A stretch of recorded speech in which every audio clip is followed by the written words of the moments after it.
Hello, and thank you for tuning in to episode 31 of ATTMind Radio with upcoming guest Paul Brooks from Calgary, who is going to be our specialist on harm reduction, and he's also the media guy for a festival called Bass Coast, which happens in Merritt, BC every year, and amazing music at that festival.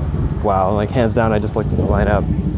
Pretty stoked. I'm not trying to promote the festival here, I'm just excited, and unfortunately, sorry about that motorbike, I'm gonna miss it because I am currently touring through Thailand and Chiang Mai. So the episode you're about to hear was actually recorded before I left Canada. I worked pretty hard to stack up as many episodes as I could so that I could ensure that they would continue to come out consistently every 2 weeks, even while I'm traveling. I'm going to make sure that doesn't change, as I did do some, on location interviews with some interesting homies in Australia, which will be starting after the next episode. The next episode will be with Martin Ball again, a special episode, but you'll get a bit more information about that when the time comes. I thank you for continuing to tune in. Before the episode actually starts, I just want to send out a huge thank you to all my patrons on Patreon, which is how this podcast is enabled to be continuously free for everyone who wants it. And my patrons are the people who are like, you know what, I like what you're doing, I want to support its existence, so here's some monies per episode. So if you're a listener who has been enjoying the episodes, you feel like you've received value, you feel like it offers a value that you feel more than just yourself can gain from, you can head over to patreon.com/James W. Jesso. If you're watching this on YouTube, there is a link available, we'll say here. And if you're just listening on whatever podcast syndicated platform, then you can head to jameswjesso.com. There's links for everything there. Head to the show notes for this episode. Yeah, sorry, my brain is like, a little bit with this heat. But yeah, that's how you could support the podcast. If Patreon is something that interests you, you basically sign up and say, hey, I'd like to give you, $2 per every episode released to a maximum of this many episodes per month. And I say, oh, thank you so much, because even just something as gentle as a couple dollars makes a huge difference. Does really make a huge difference for supporting the podcast. So if that's something that you're interested in doing, I'd be really super grateful. So please give it a go. And thanks. Enjoy this episode with Paul Brooks. As you listen, keep in mind that though this podcast features medical and other professionals and regularly speaks on the topic of psychoactive substances in a positive light, nothing heard here should ever be taken as medical advice or as encouragement to consume any of the substances mentioned, especially the ones that are blatantly illegal in your country of residence. Listen critically and always check in with yourself before acting based on anything you hear or read on the internet.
Hello, everyone, and welcome to another episode of ATTMind Radio. I am your host, as always, James W. Jesso, and very excited to yet again offer yet another episode. If you are hearing this in the time frame in which I believe it's going to be released, which is sometime after it's recorded, then I'm going to be currently touring around the world somewhere. I don't know where I am at the time that is now in the moment that you're listening to this, but it's probably somewhere awesome. And I'm really happy that you're tuning in while I'm off somewhere doing something. Now, before I get into the full interview here, if you've listened to this podcast before, you've heard this before, you're probably excited for me to say it again. If you've never heard it before, oh, it's just so exciting. And that is, this podcast is brought to you by Patreon, and that's not a weird advertisement for some company you've never heard of, but actually it's a crowdfunding platform wherein people can become patrons, which is to say you can make a pledge of a couple dollars a month to say, yes, I love these podcasts. Here's the equivalent of a medium coffee once a month, every month, so that I can continue to tune in to these great discussions. And that is very supportive to me in all the costs associated to hosting and web stuff, as well as eventually to the time that I put into this and the ability to help spread and promote its reach around the world, so it can continue to offer others what it's offering you. And I assume that you like it, because you wouldn't be tuned in if you didn't. So that being said, moving on, today's episode is with Paul Brooks. Paul is a journalist and founding member of Calgary Party Safe, which is a nonprofit harm reduction organization. He is also the communication director for Base Coast Music Festival, where his interests in electronic music and drug policy come together as he helps develop and implement harm reduction strategies for the festival. Paul has also been in the Calgary music and nightlife industry for many years as a club manager and as a promoter, and using his experience and influences there to shed light on the need for more harm reduction, education, and services outside the festival and in the, I guess, conventional city life of clubs and etc. So Paul, thank you for being on the show. Hi, James. Thank you very much for having me.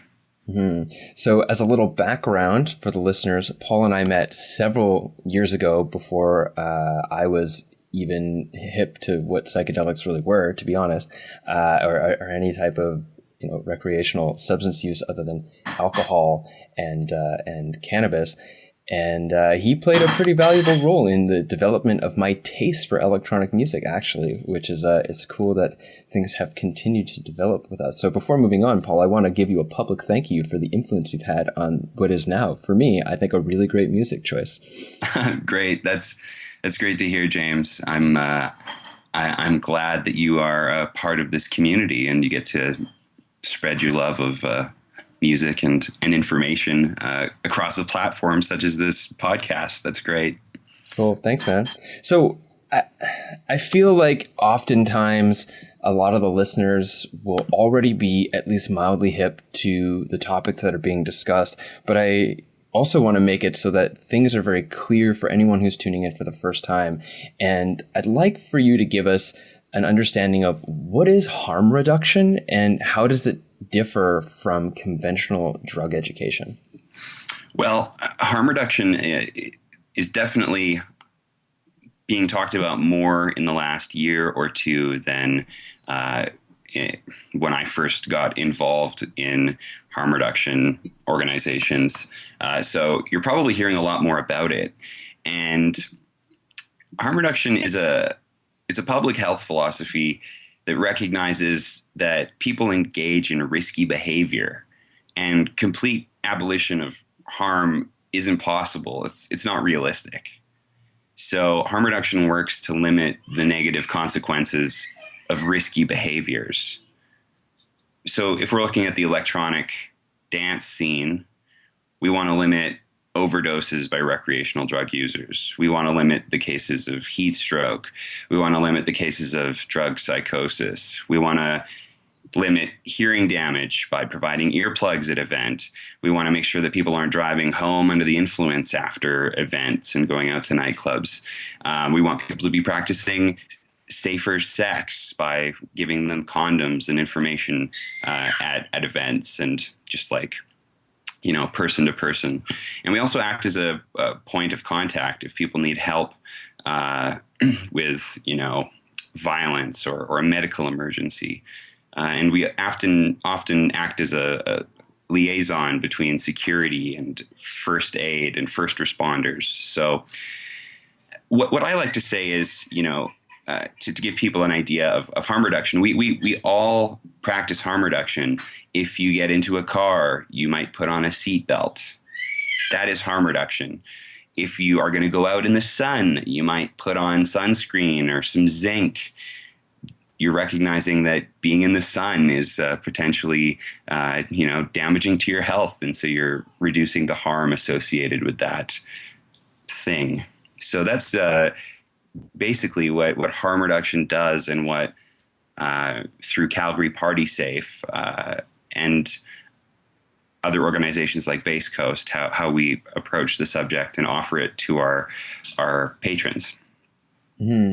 So how does this, now harm reduction is obviously a very wide topic. As you mentioned, I had kind of introduced it in regards to drug education, but it's very obviously about, like you said, any type of risky behavior that we might do. There's a possibility to mitigate the potential harms by having people be properly informed on the risks, but then also why somebody might use it, which would include what people perceive as gains, so that a clear and informed choice can be made. Now, I mean, it's probably sparking up for a lot of people in regards to drug use, how radically different harm reduction is in regards to philosophical perspective to the type of drug education that they were given growing up. Can you speak on the problems associated with current, or at least just before current, because I know harm reduction is coming up in the world pretty quick right now, but what conventional drug education is like, and why why harm reduction is probably a better direction to go? Sure. Well, unfortunately, ideology often trumps science, and we have a very negative view in society of drug use, even though a very small percent of people who use illegal drugs are problem users. So a lot of people use drugs and don't have any adverse effects. Yet we approach, the traditional way of dealing with drug use is come from the perspective of abstinence. We just want people to say no, just say no. But we know that doesn't work, because people are using drugs, illegal drugs, at a greater rate than ever before. Drugs are cheaper to get than ever before. And people, the number of deaths associated with drugs have tripled in the past 25 years. So obviously, just say no doesn't work.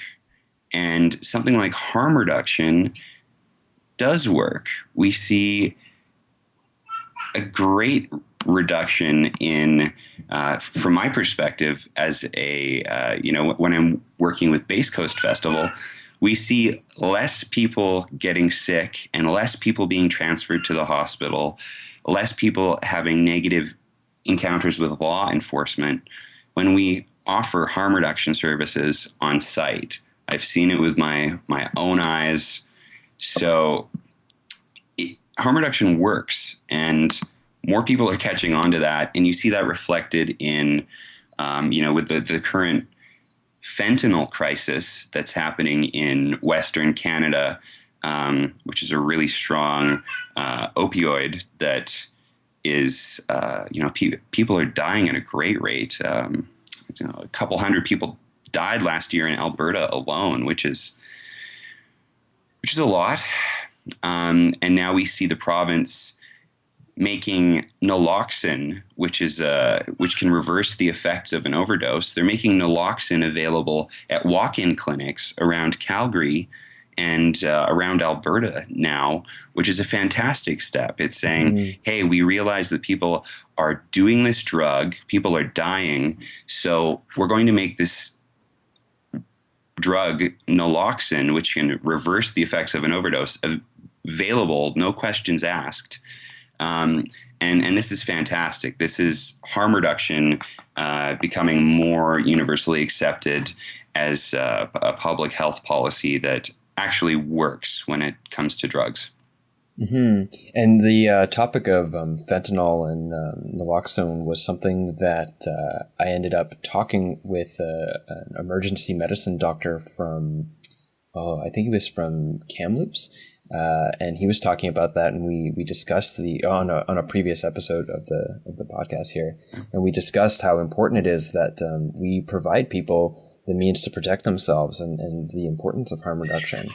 And I find what's interesting here is that I really appreciate this man. His name is Stanislav Grof, and his work, and he makes a comment that a human being's call to experience ecstasy, I mean like the state, not the street drug, but the state of being outside of oneself, to transcend your normal perceptions, to go into bliss or whatever it might be, is as naturally wired into us as our call towards sexuality. In fact, they could very well be expressions of the same movement in ourselves, the same desires.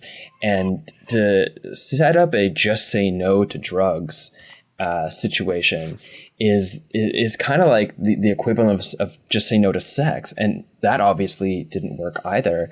And to not provide things like naloxone or safe needle exchange, or to completely criminalize the sale of freebasing pipes, which I believe is a thing in Alberta, is like denying people the rights to condoms. Yeah, I think there's like the elephant in the room to me is that we talk about drug use, recreational drug use, as bad, and people who do it as people who partake in using recreational drugs, we say that they're reckless and that they don't care about their lives, when in reality, people are using drugs because they have fun on them. That's why they're using these drugs, because they have a positive experience. They have a good time on them. So we have to acknowledge that, and again, acknowledge the fact that drug use isn't going down; it's going up. Mm-hmm. And I mean, it's obvious that in situations of abuse, there's something there that is more than just having fun. But in that place, it's an alleviation of or an escape from pain and trauma. But that's not necessarily what we're talking about here, though it does apply into the concepts of harm reduction, because like you mentioned, walk-in clinics being able to hand out naloxone, no questions asked, to people. There's a movement now that has existed in other places around the world. It's existed in Vancouver for a little while, and it's about to open up in Toronto, which is right close to where I am. That is safe needle exchange. How do you feel about safe needle exchange programs and their benefits, maybe even some of their potential risks? I only see benefits with needle exchange programs and safe injection sites. Insight in Vancouver has been operating for over a decade, and they collect a lot of statistics in regards to their work, because it helps back up their claims that their services positively impact health in the area. And, contrary to what some people say, some people might think that offering a safe injection site would increase use. It actually, Insight has decreased drug use in the area. It's made for a healthier and a safer community. And people don't die in these safe injection sites because they're being monitored by medical staff, and they have a safer place to use and more clean equipment to work with. So it's a very effective form of harm reduction that makes Canada a safer place. I totally welcome safe injection sites. I think under Trudeau, the new Trudeau government, we're going to see more of these places opening up, which is, these are policy decisions based on scientific evidence. So I am all about that. Mm-hmm. Now, there's a couple questions rising up in me, but first I want to make a point about what you said there in regards to policies based on scientific evidence. I think this is really important because a lot of people fail to recognize that a vast majority of our policies are based more on a political perspective, which is actually the evolution of secularism arising in a religious, moral policy situation, which was kind of the origins of the Western world, was based in Judeo-Christian, religious, moral politics. And I believe it was David Nutt that made a comment that it was like the prohibition against psychedelic drugs specifically is not a science-based approach. It's a religious-based approach in the sense that people simply believe for the sake of believing because their beliefs are true, not because there's any evidence necessarily to support or scientific evidence necessarily to support the prohibition at this time. And the question that's emerging for me is that because of this, more like it's this way and it should be this way because I believe, because it's my beliefs, not based on science, there's, I imagine, a lot of backlash. I know that I've seen some pretty, for the most part, ignorant, but we'll say emotionally charged backlash to things like safe injection sites. And I'm thinking about like the comment that, well, Paul, doesn't making safe injection site enable drug use? So I'm curious if you could maybe comment first on that argument, that it's enabling, and then maybe kind of expose or explore some of the other things, like other statements or arguments being made as the push against things that like that in the more drug-oriented aspects of harm reduction. Yeah, well, it's just not true that something like a safe injection site makes more people use it. There's a lot of evidence to back up that, in fact, it's the other way, because if you're going to use a safe injection site, you're going to have more access to treatment options and counseling. And a lot of people use something like a safe injection site as a kind of halfway house to get onto treatment and treating the root of their addiction problems. So it's like I said earlier, ideology, unfortunately, often trumps science.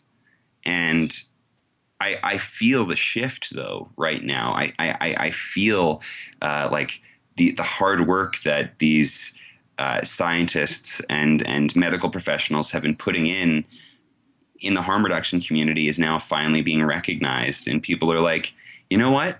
This is a better idea. I can see that it works more effectively. And any of us who are involved in switching now from safe injection sites over to something like a music festival. It doesn't matter if it's a folk fest or a metal festival or a country show. Drug use isn't limited to the electronic music scene. Let's be honest, and we can see the positive impact of, or I think imagine the positive impact of having more robust harm reduction services offered at all kinds of events where there are large gatherings of people. So it just makes sense to me, and I think that the ideology of drugs are bad, just say no, I'd like to think that it is fading. And we're going to implement something that is much more useful, and that is harm reduction. Mm-hmm. I'd like to see that as well, in the sense that I feel good about that transition in our society. But not everybody's on the bandwagon. I read not that long ago about a case where a music festival was trying to incorporate pill testing or drug testing, in the sense that the drugs are being tested for quality as well as whether or not they're actually the drugs they claim, not drug testing in the conventional sense of whether or not you have THC in your urine, but that they were actually resisted against by the RCMP. That the RCMP was like, well, if you implement this, we'll arrest your staff for trafficking. What kind of a press against things like drug testing have you seen? It's a real challenge. Testing. So when you test for drugs, you unfortunately can't test for quality. You can only test for what is the most predominant compound in the powder or the pill that you're testing.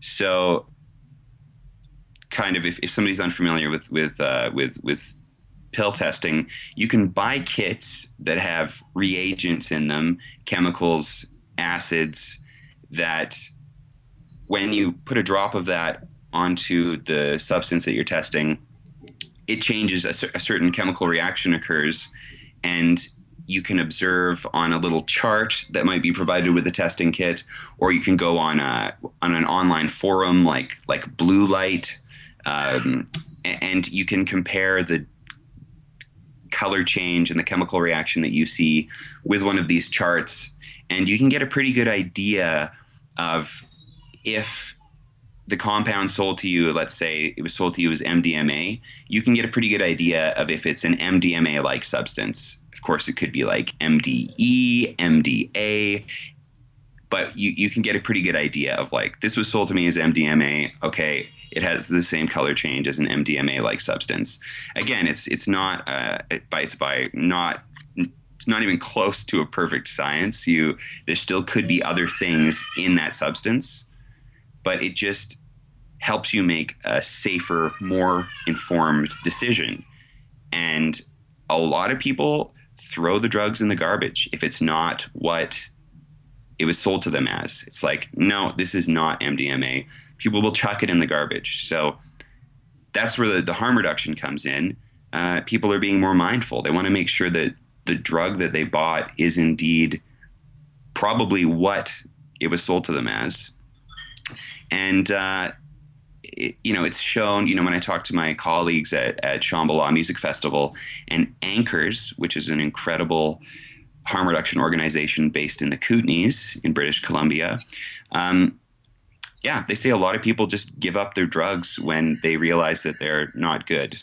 So that's what we want. We want people, trying to be more mindful of what they're putting in their body and chucking it if it's not what they think it is. But it's very difficult to, again, the whole ideology thing, getting the police on board and getting the community on board to have this happening at an organization, or at a festival. It's to acknowledge that drug use occurs at an event like this.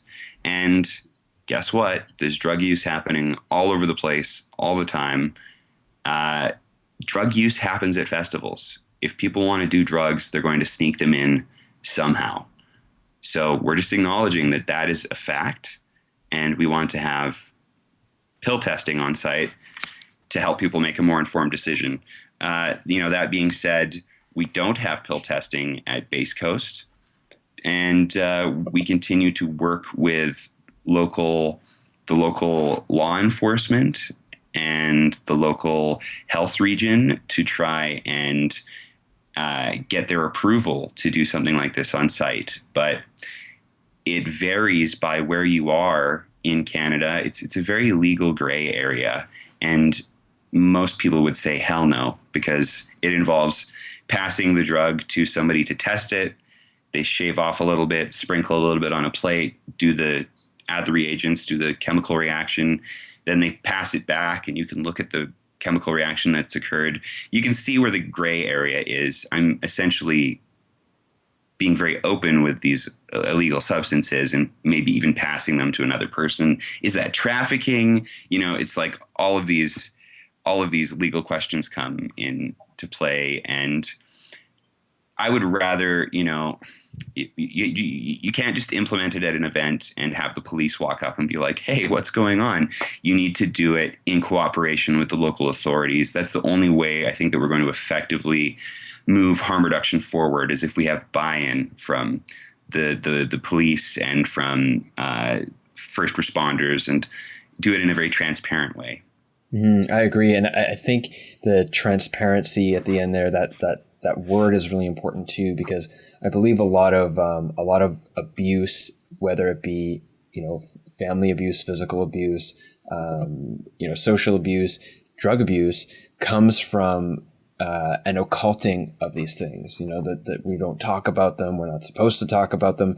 They're bad. And if they're bad and I talk about them, I must be bad. Or if I do them, I must be bad. And if I'm bad, then I can't make good choices and I shouldn't bother. And I think this transparency part is really, really important. And so is that concept about trafficking. If you hand it over, are you trafficking?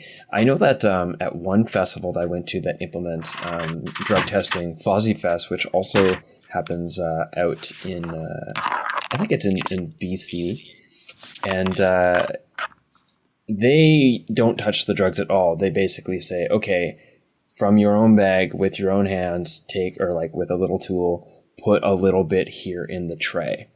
And then they test it. They never touch it. They never have possession of your things. And so they can kind of be like, all I did was a test. I didn't even touch the drugs. In fact, immediately after I was given them, I totally denatured them completely. So I believe that's an interesting sort of loophole around the gray area. Yeah. It's still like for my situation, we're doing this next to the town of Merritt. And so we have a community right beside where we do Base Coast Festival.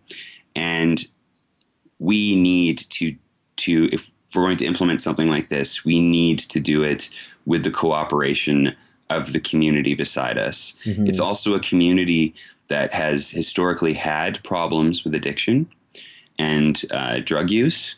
And so we just need to be very mindful of how we implement this policy, because, another reason is insurance providers. It costs a lot of money to get insurance for a music festival. And you need to make sure that what you're doing isn't going to, hey, if I was an insurance provider, I would feel better that people are being safer on site. But I can see how, from the perspective of maybe like a conservative or a more traditional insurance provider, they'd be like, we do not want to acknowledge that there is drug use happening at these events. We don't want to know. Don't ask. Don't tell. So it's different for every event, and it often changes regionally, depending on what authorities that you're working with. So. Yeah, it is. For example, Shambhala Music Festival and Anchors, they give all of their results to the police. And so they are taking pictures of pills. They're really gathering robust data on their tests, and they're submitting all of that information to the police, so that the police can use that. And that's very valuable information for the police to help track how drugs move through the province. So, and in particular to delineate which drugs are being distributed that are actually really dangerous and putting people's lives at risk. Because if there's going to be a priority within the current drug prohibition paradigm, it's to stop the flow of drugs that are killing people ultimately. Yeah, absolutely. And this talk about drugs that are killing people, I think, is a really good transition into a more specific discussion around drug harm reduction, which is I guess, what drugs are being most commonly used recreationally in the nightlife / festival environments? And from those primary ones, for the people who are listening who might use these substances or have friends that use these substances or might or almost definitely will at some point in their lives become exposed to that substance use if they, live in the world at all, they're likely to be exposed to it. What are some of the most commonly used substances? What are the dangers around those things? What is safe use practices that are essential to know?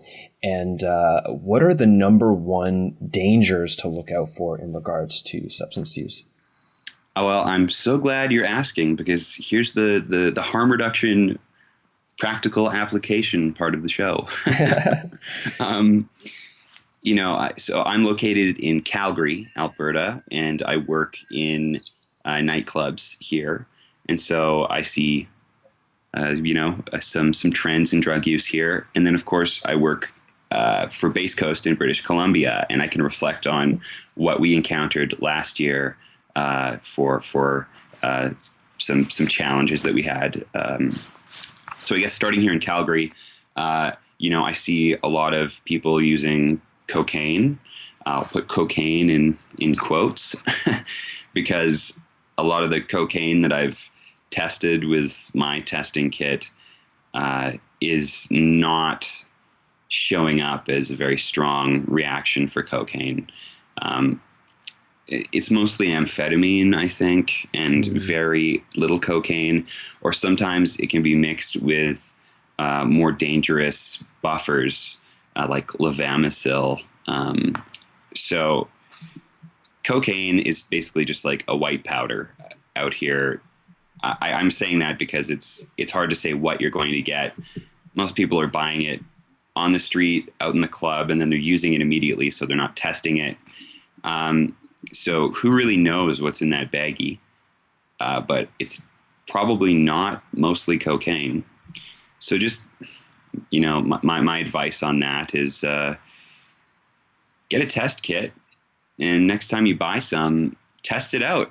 Look at the chemical reaction and say to yourself, do I feel confident in ingesting this substance? I think if people were actually taking a closer look at what they're putting in their bodies, they might kind of think twice about doing that.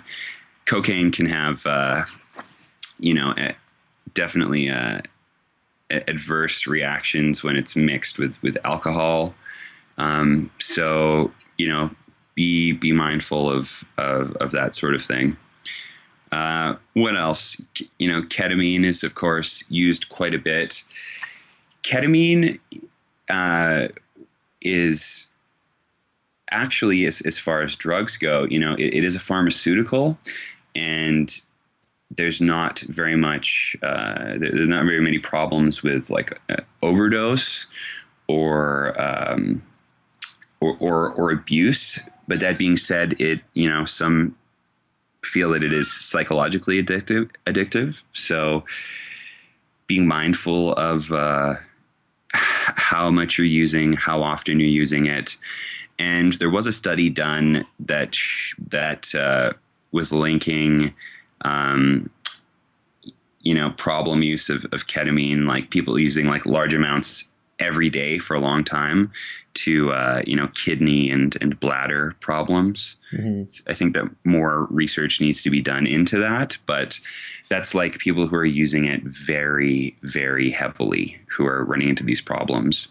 But yeah, ketamine, as a blanket, harm reduction suggestion, poly drug use is where we get into a lot of problems. So people using multiple drugs in one day, or maybe at the same time, or even over a weekend, over a festival, they're using multiple different drugs, and including alcohol. Alcohol always makes things worse. It doesn't help out when you're doing drugs. It always seems to complicate things. So try sticking to one thing at a time if you're going to use drugs. And, try and explore that one drug and see what that one drug is all about, and then wait a little bit before introducing another substance into your system. Polydrug use is one of the main reasons for hospital transfers at music events. And when I encounter people at nightclubs who are having problems, it's often because they're drunk and then they do some of that mystery powder that I was telling you about. And it's hard to say what exactly is going on, but it can just be like overwhelming psychologically too. If you're in a nightclub, it's very stimulating, and you're drunk, and then you do some of this cocaine-like substance, which could even be like bath salts, and it could be quite distressing if you start feeling poor, or if you're already not in a good mindset before you go in there. I guess moving along, MDMA is still quite popular. Paul, before you move on to MDMA, I feel like this is a good segue for me to just drop a little something in there with ketamine and the bladder stuff. This same interview I mentioned earlier with the emergency medicine doctor. Was that Ian Mitchell? Ian Mitchell, yeah. Yeah. He's great. He was mentioning a suggestion to people using ketamine recreationally to just make sure that you're peeing often, drink adequate water, and just make sure you're flushing that stuff out of your system. And also, you mentioned the alcohol there and the polysubstance use. And I think a point to exemplify in regards to this relationship to ketamine is that mixing ketamine and alcohol can be very dangerous in regards to being able to breathe and such. Yeah. So that's a very, very risky combination. Yeah, depressants and alcohol, not a good combo. But people do it, and so just be very careful. But ideally, don't mix those two. Like blanket statement, like alcohol makes things more complicated with almost every substance that we're talking about. So, and of course, alcohol is a drug that's actually very dangerous, that is legally available, and it has its own set of harm reduction practices that need to be implemented around it. But for some reason, the ideology around alcohol use is completely different than the ideology around, psychedelic use. And when you compare the two, psychedelics like LSD, psilocybin, things like that are much, much safer to use than something like alcohol. It's really interesting when you dig into the stats and the science, and you look at alcohol on the spectrum, and it's like, holy crap, alcohol is really bad for you. It's really dangerous. Mm-hmm. And when you start comparing it to other drugs, yet it's like widely available. So talking about drug use in those terms as well, you're like, if we just look at alcohol as a case study, it really illuminates the need for harm reduction practices. And again, evidence-based policy making, that's what we need. Mm-hmm. Kind of, bouncing around here, but I just wanted to mention, MDMA quickly. And then if we can talk about psychedelics and psy crisis and kind of psychedelic harm reduction, because that's an area all on its own, I think. MDMA, the problems that people get into on MDMA are often associated with overheating, or on the opposite end of the spectrum. Sometimes people, there's the whole, you need to drink water when you're taking, when you're rolling on MDMA. Sometimes people actually drink too much water and then they get sick. So having those sips on water, maybe like if you're at a dance party, every 3 songs, have a sip of water. Maybe, take a break, sit down, check in with yourself. People get into these ecstatic states of dancing, and they're just like going and going and going for hours, and maybe not drinking enough water. So, make sure that you're checking in with yourself. Use the buddy system too, and tell your friends that you're taking drugs. Tell them what you're taking, so that if you do get into any trouble, it's going to be really easy to communicate to EMS what's going on. In relation to festivals, again, like we were talking about this stigma where you're on drugs and you don't feel good all of a sudden. You feel really bad, and then you're afraid or ashamed to ask for help because you've done something that is looked down on in society. That's often where a lot of these problems occur, and people don't go to the medical tent in time. So when you get on site at a festival, have a chat with your friends and say, hey, let's go find where the medical services are before you start partying. Go locate where the medical tent is. Locate and figure out, what do the medical staff look like? What do the event staff look like? If there's a problem, who am I going to approach? Make sure that you are hanging out with friends at the event, or at least you tell them what your plans are for the night. I'm going to do X, and I'm going to be hanging out here for most of the night, So just communicating these ideas with each other, and having a pact that if something does go wrong, that you're going to engage with volunteers and medical staff on site to get help, because that's what they're there to do. And it's not illegal to be on drugs. So you need to communicate to medical staff if you've ingested drugs and you feel poorly, because they'll be able to help you out more effectively and potentially save your life. Mm-hmm. And medical staff aren't police. They're not there to get you in trouble. They're there to help you, right? Completely. Absolutely. And the buddy system, I think, is a really beautiful thing to drop in there. And to expand that too is if you see someone in your environment that isn't your buddy, you don't know them at all, and they look like they're in a dangerous situation, it's okay to ask them, like, hey, are you all right? If you see someone taking a nap by the stage, you go check in and make sure that they're just napping, and maybe help them be further away from the speakers if they're napping. And if they're not responsive, get help or something. I know recently I was at a club in Toronto, and there was this guy up at the front, and he was having one hell of a time, like dancing, just fully in the trance of the dance. But he was up there for almost 2.5 hours at some point. I didn't see him leave at all.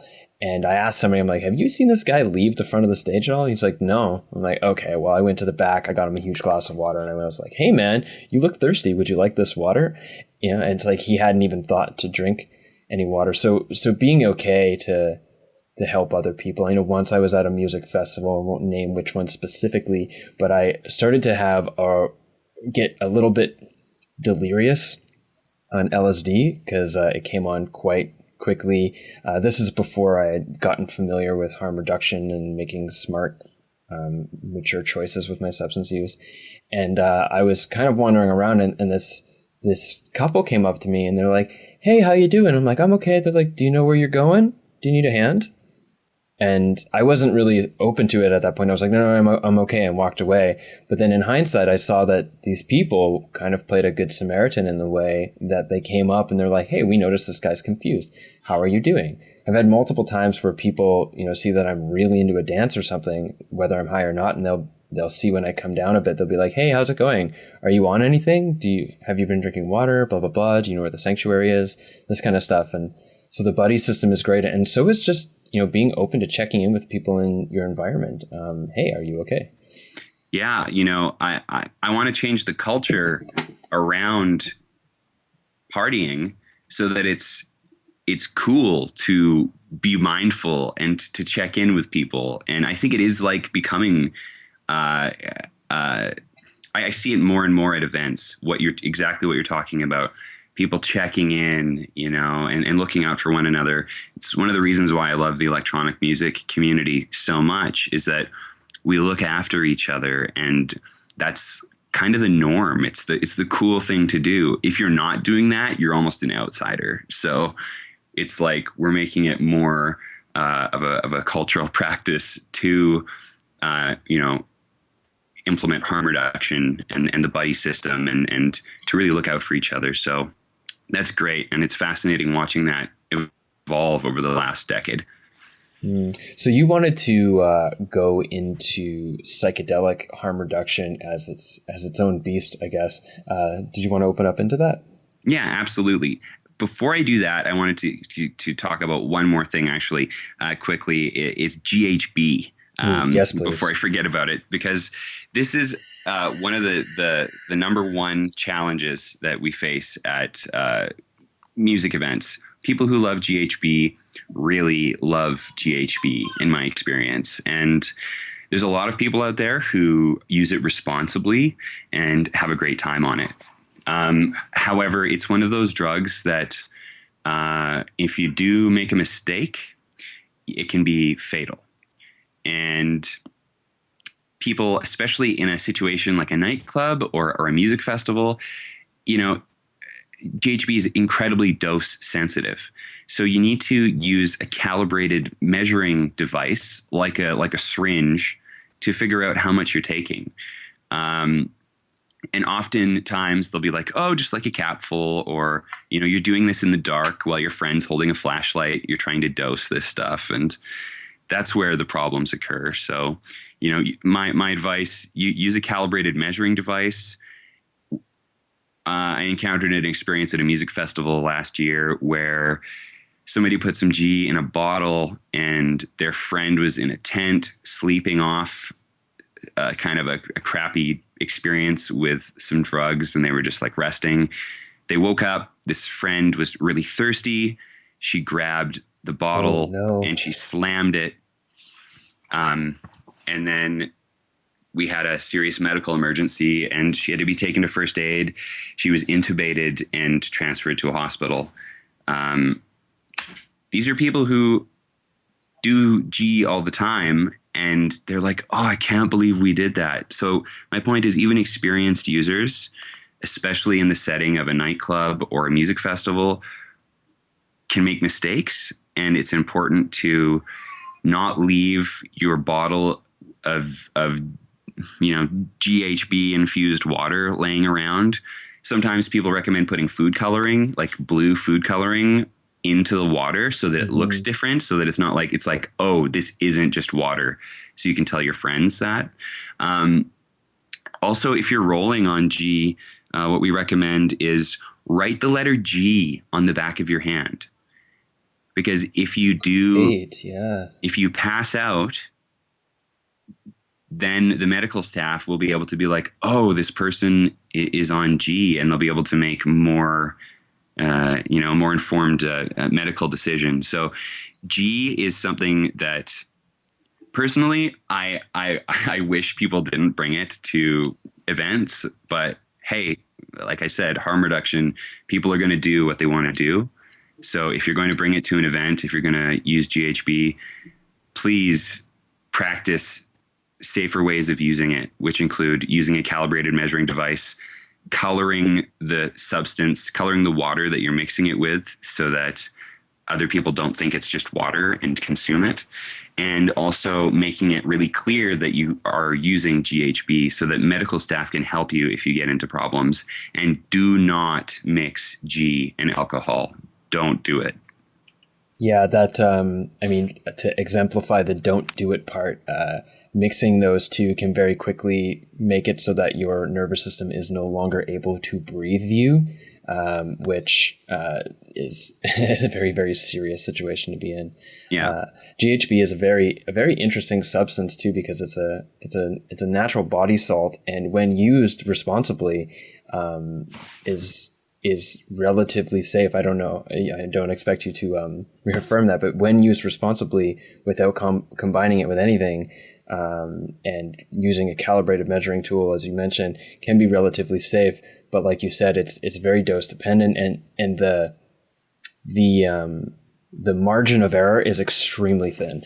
Yeah, absolutely. So that's one that that's a red flag. If you're going to take one thing away from this chat for practical harm reduction, I would really like to see people be more mindful around their GHB use, because I encounter this at every festival. I encounter this at nightclubs, people in distress using G, and it can just be a lethal situation very quickly. So, I would love to hear.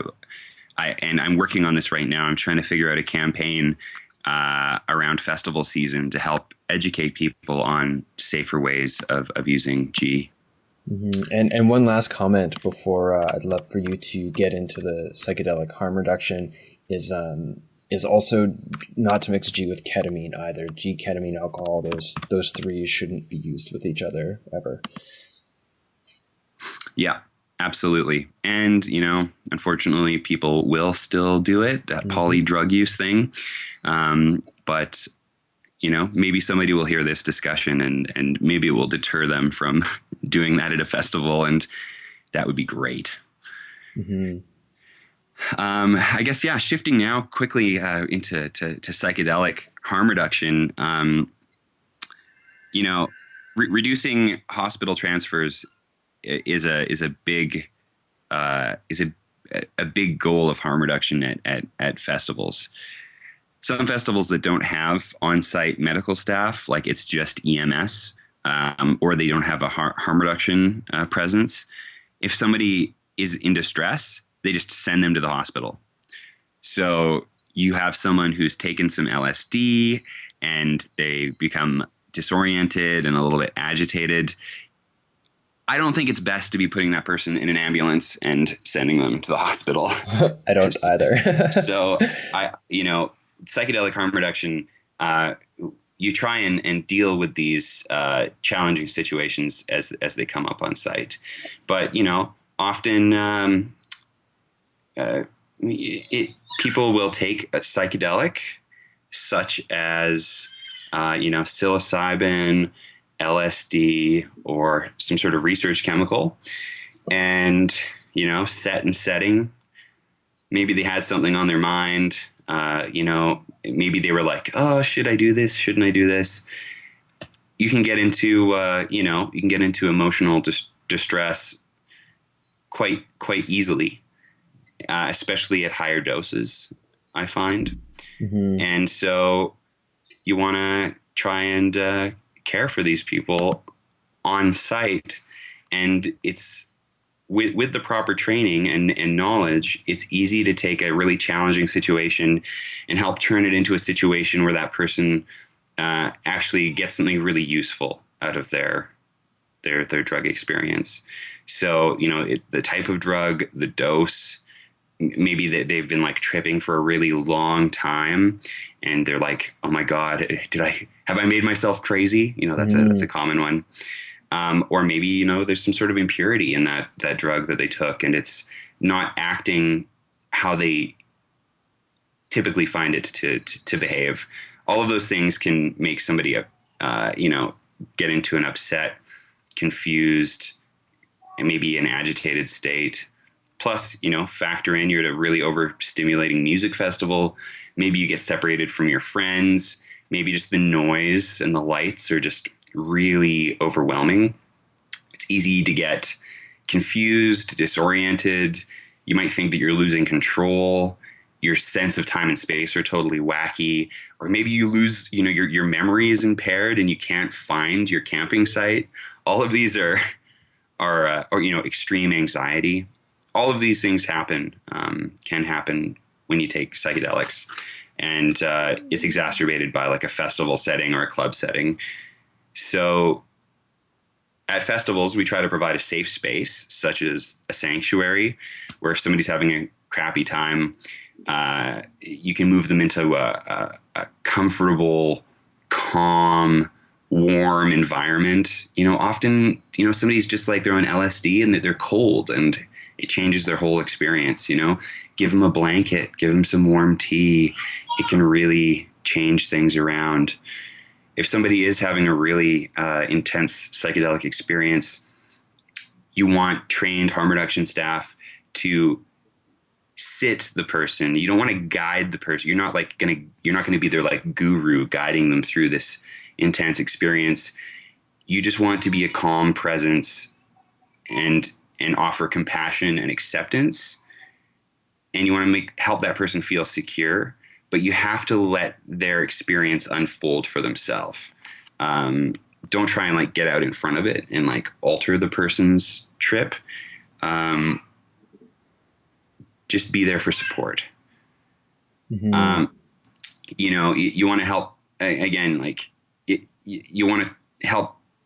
I think it's, Zendo Project. Check out zendoproject.org.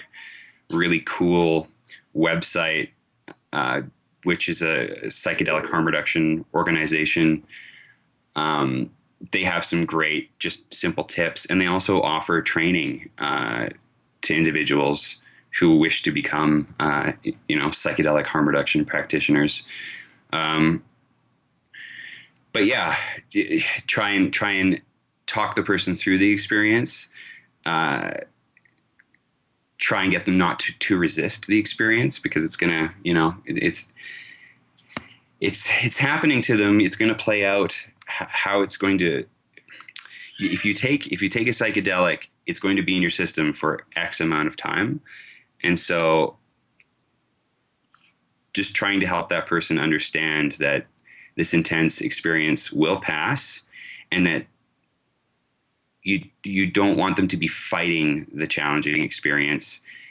They're just going to have to go through it and try and be relaxed and feel safe and accept the thoughts and the sensations as they pass through them.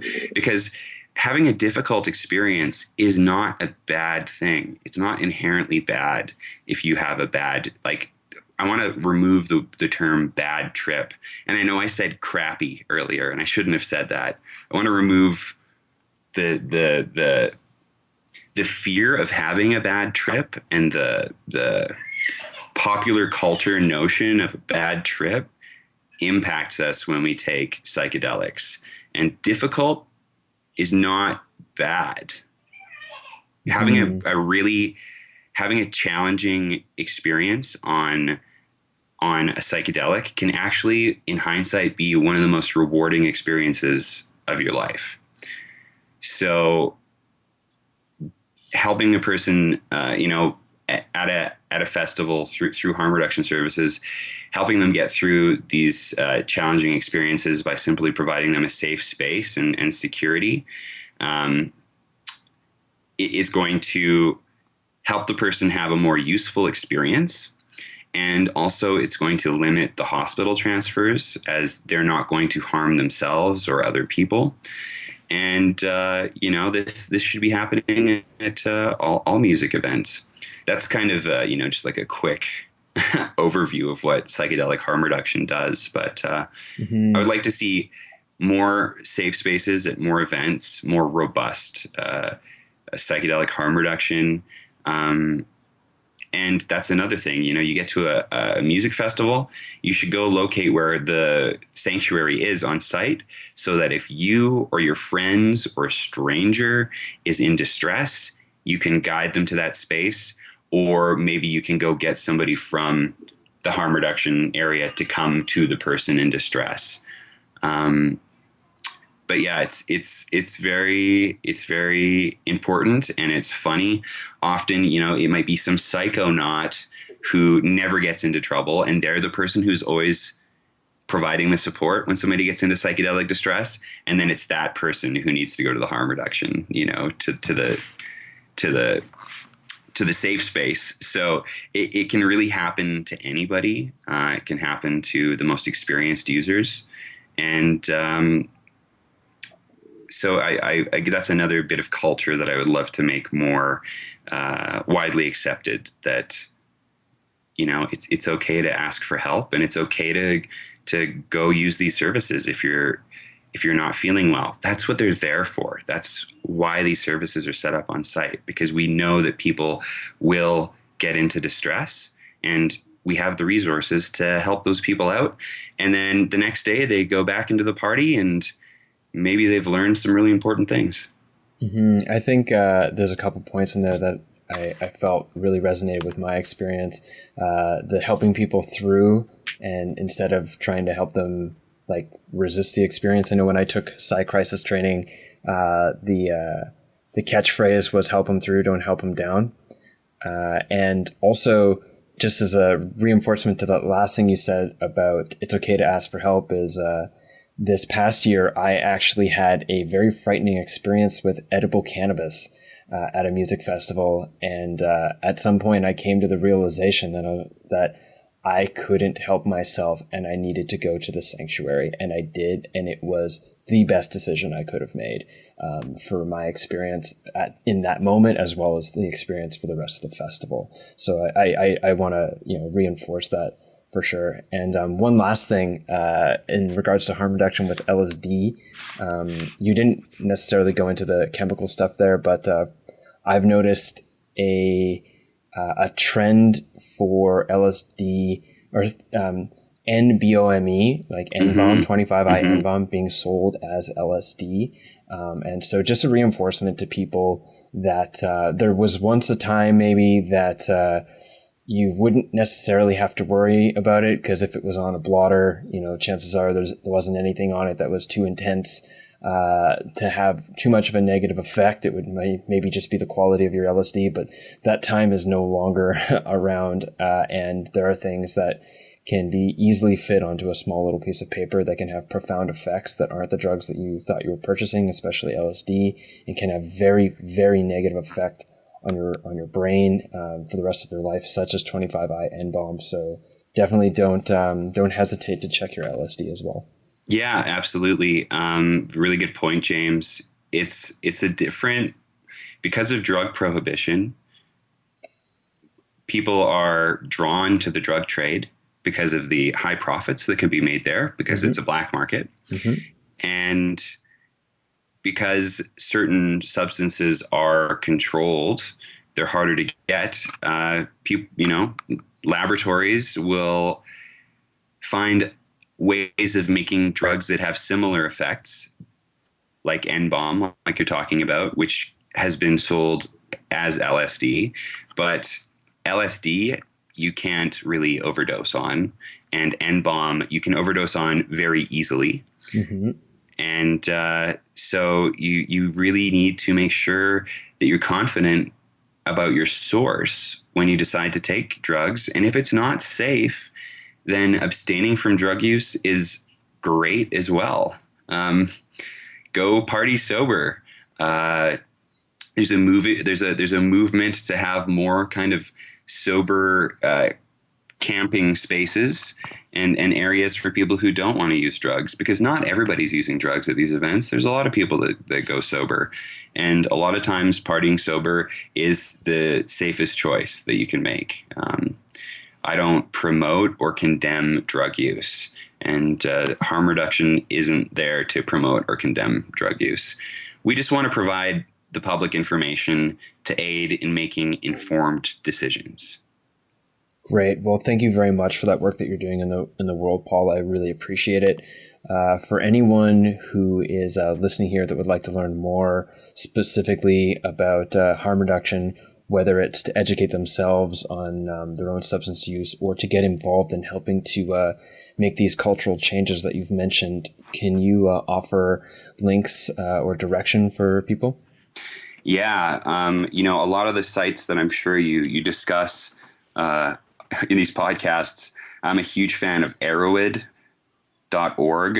I've been using that site for a really long time, and there's great information on trip reports, and you can really find out a lot about substances.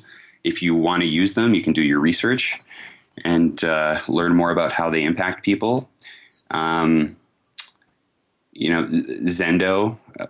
Zendoproject.org is great. DanceSafe.org is a fantastic harm reduction organization in the States that does a lot of harm reduction around raves and festivals. Those are kind of my top go-tos. And of course, Calgary Party Safe. We have a Facebook page, and we just trained some more volunteers this weekend, actually. So if you're in Calgary or in Alberta, hopefully you'll be seeing our volunteers at more events in the area. Come up and say hi. And hey, if you're at a festival this year and you're interested in this sort of thing, go find the harm reduction area, and they can provide you with all kinds of great information. Maybe you're listening to this and you're interested in volunteering in harm reduction. That's fantastic. I recommend everybody takes, psychedelic harm reduction training. It's really useful because you can really help yourself out and help out other people. So education, learn as much about this stuff as you can. And it's okay. You can't know everything. So if you don't know something, go and look it up and do some research. It can be a lot of fun. Awesome. Well, thank you again for everything that you've offered here at the podcast and the work that you're doing right now in the festival and nightlife scene in regards to promoting healthy choices and mitigating harm. It's vitally important. And thank you for being on the show, Paul. Thank you so much, James. It's great to catch up with you and have fun traveling. Thanks. All the best. Yeah, you as well. Goodbye. For everyone listening to the podcast, thank you for tuning into ATTMind Radio again. If you really liked what you heard, please head over to iTunes, leave a positive rating and a review. You could also share this podcast with a friend. And again, this is crowdfunded through Patreon, and you can check out more about how you can financially support the podcast through jameswjesser.com/support. Thanks again.